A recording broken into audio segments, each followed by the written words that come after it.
The Euphrates has been the cradle of civilization in West Asia. The river has been the lifeline for millions in Iraq and Syria. Iraq is struggling to cope with drought. According to officials, some 1,200 people have been forced out of southern marshes and farmlands over the past 6 months. Chaim Eshed is making the extraordinary claim that the United States and Israel have been in contact with a group of aliens. Le mont du Temple, également connu sous le nom de Mosquée Al-Aqsa, est considéré comme l'un des lieux les plus sacrés de la planète. On pense que le prophète Mohammed est monté au ciel depuis le dôme du rocher. Ce qui en fait l'un des lieux les plus sacrés pour les adeptes du christianisme, du judaïsme et de l'islam. En outre, c'est l'endroit où Abraham allait offrir son fils Isaac en sacrifice à Dieu. C'est également là que Salomon aurait construit le premier temple, et c'est là que Jésus a jeté dehors les usuriers du temple, des siècles après sa destruction. Est-il possible que nous soyons témoins d'un miracle à notre époque moderne ? Il existe plusieurs récits de personnes ayant vu les lumières dans le ciel tout en vivant une expérience extrêmement spirituelle. À part cela, que se passe-t-il avec le fleuve Euphrate ? Jérusalem et l'Euphrate ont tous deux été sous les feux de l'actualité récemment. Dans la vidéo d'aujourd'hui, nous allons examiner en détail et tenter de répondre à tous les mystères qui les entourent.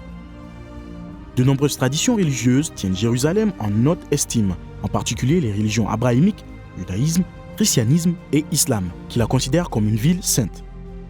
Jérusalem contient certains des lieux les plus importants pour chacune de ces religions, notamment le mont du Temple, qui est partagé par les trois.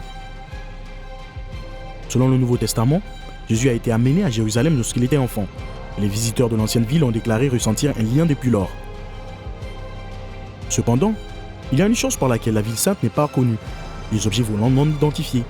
Il peut sembler étrange de relier les deux, mais chaque année, des visiteurs et des habitants de Jérusalem déclarent avoir vu d'étranges objets volants.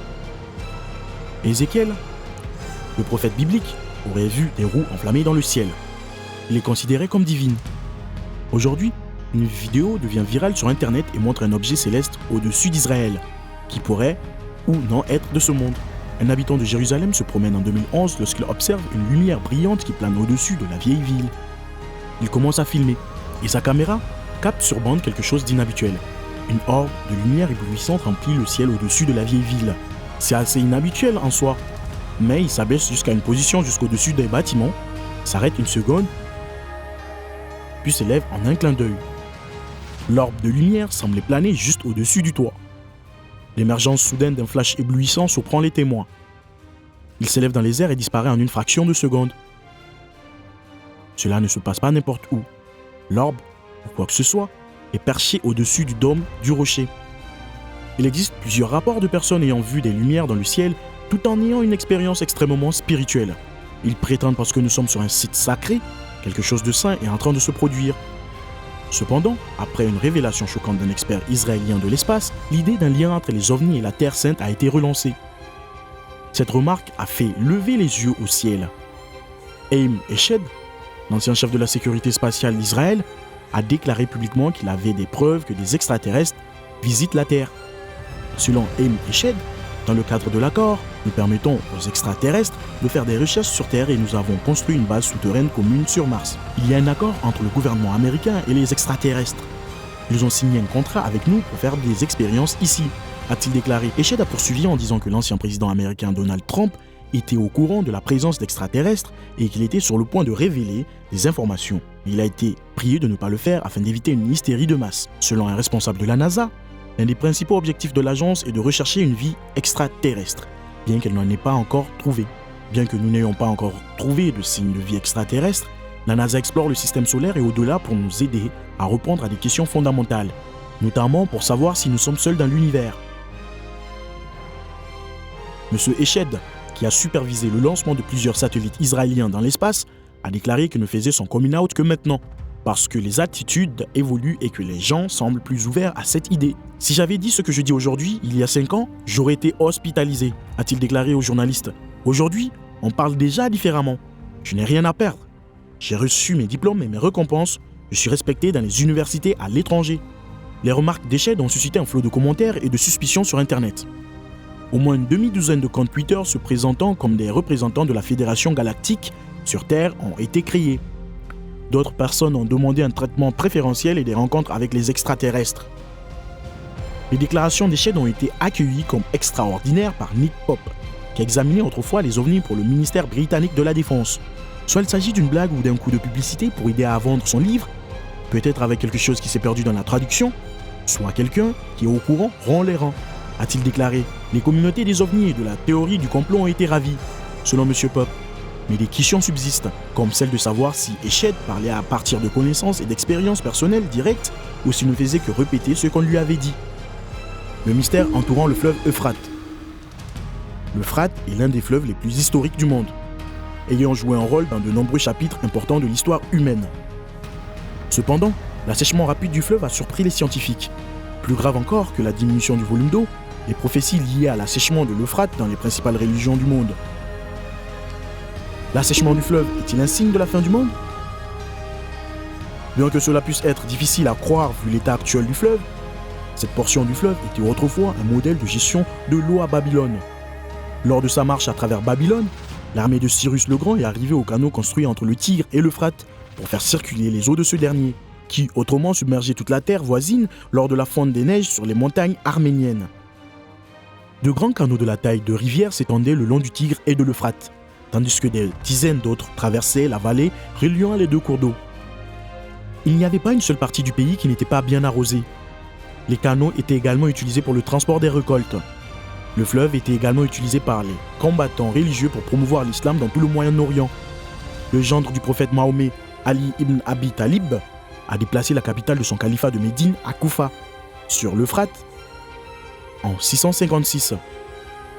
Cependant, les prévisions des experts concernant le fleuve sont sombres. Selon des recherches menées par le ministère de l'eau du pays, l'Euphrate et le Tigre en Irak seront à sec d'ici 2 décennies si aucune mesure n'est prise. Malheureusement, ces deux fleuves constituent jusqu'à 98% de l'approvisionnement en eau de surface de l'Irak. En effet, l'Irak pourrait devenir un pays sans fleuve dès 2040. Mais quel est exactement le problème de l'Euphrate qui provoque son assèchement? La situation est complexe, mais le changement climatique, les conflits et la construction inconsidérée de barrages dans les pays voisins ont conduit à une crise de l'eau qui menace les moyens de subsistance de millions de personnes dans la région. Selon Berkeley Earth, un groupe scientifique à but non lucratif basé en Californie, les températures annuelles de l'Irak augmentent environ 2 fois plus vite que dans le reste du monde.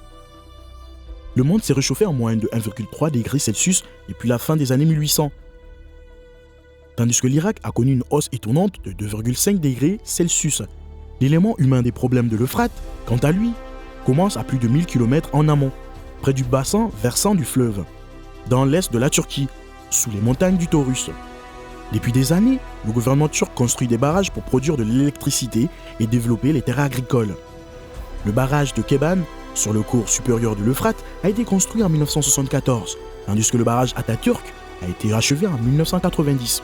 Une initiative de 32 milliards de dollars visant à construire 22 barrages et 19 centrales hydroélectriques sur le Tigre et l'Euphrate fournira à terme environ un quart de l'électricité turque. Entre-temps, la Syrie a construit le barrage de Tabqa, en amont de Raqqa, dans les années 1970, et quelques autres barrages sur l'Euphrate et ses affluents avant que la guerre civile n'interrompe les travaux.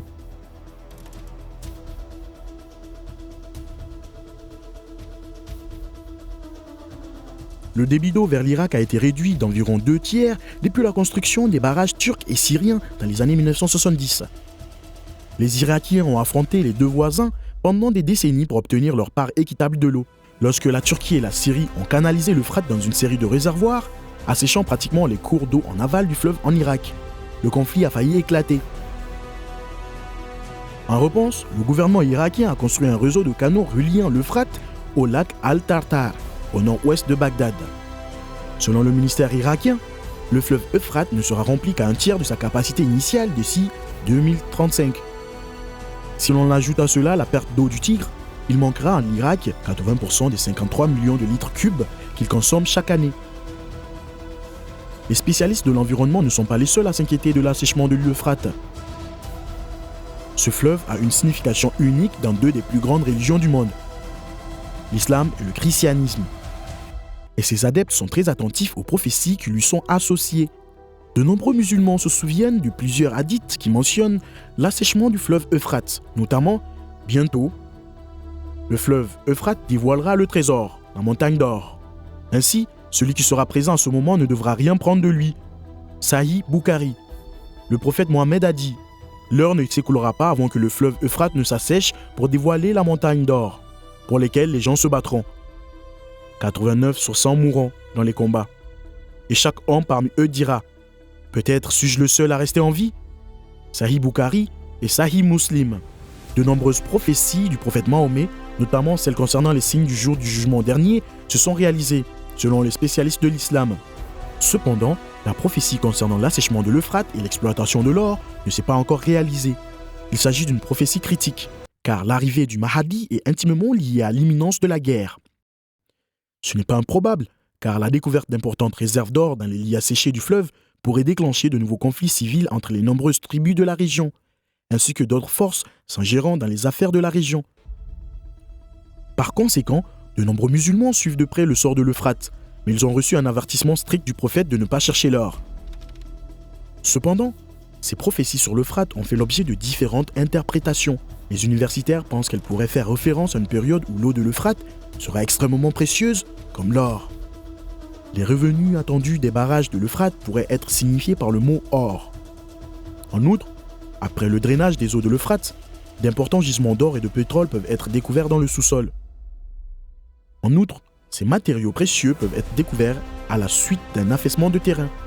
Les chrétiens ne prévoient pas moins de chaos à partir des événements entourant le fleuve Euphrate. Depuis que Jésus-Christ a indiqué que seul Dieu connaît l'heure ou le jour de sa seconde venue, ses disciples ont prédit quand elle aura lieu. L'Euphrate semble être la dernière pièce du puzzle. Nombreux sont ceux qui pensent que des passages importants du livre prophétique de l'Apocalypse démontrent l'importance de l'Euphrate dans les scénarios de fin du monde. Faites-nous part de vos réflexions dans les commentaires ci-dessous.